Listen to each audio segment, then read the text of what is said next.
আসসালামু আলাইকুম। আমার নাম অনিক। আমার দাদু মারা যান গত বৃহস্পতিবারে। দাদু আমাকে খুব ভালোবাসতেন। মৃত্যুর আগে বারবার আমার নাম ধরে ডাকছিলেন। আমার দাদুকে কবর দিয়ে আসি গ্রামের পারিবারিক গোরস্থানে। সেদিন রাতে খুব ঝড় বৃষ্টি হচ্ছিল, কারেন্ট ছিল না।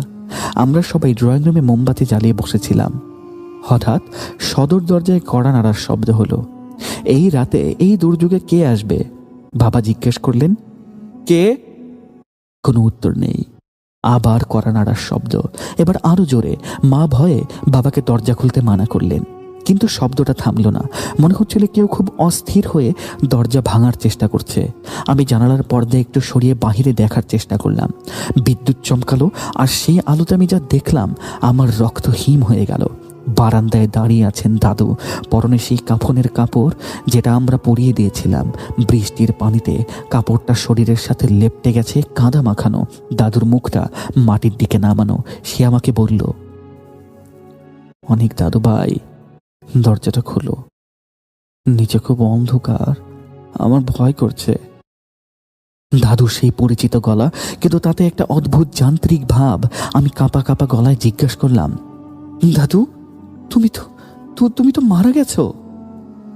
দাদু বললেন, আমাকে একা কেন রেখে এলি? আমি তো তোদের সাথেই থাকবো। দাদু এবার মাথাটা তুললেন। তার চোখের গর্ত দুটো কাঁদা দিয়ে ভরাট করা, মুখটা সেলাই করা, তবু তিনি কথা বলছেন। তিনি দরজায় আঁচড় কাটতে শুরু করলেন। কাঠের উপরে নখ ঘষার সেই শব্দে বাড়ির সবাই জমে গেল। বাবা কোরআন শরীফ পড়তে শুরু করলেন। সারা রাত সেই আঁচড়ানোর শব্দ আর দাদুর কান্না। ভোরবেলা যখন আজান হলো, শব্দটা থেমে গেল।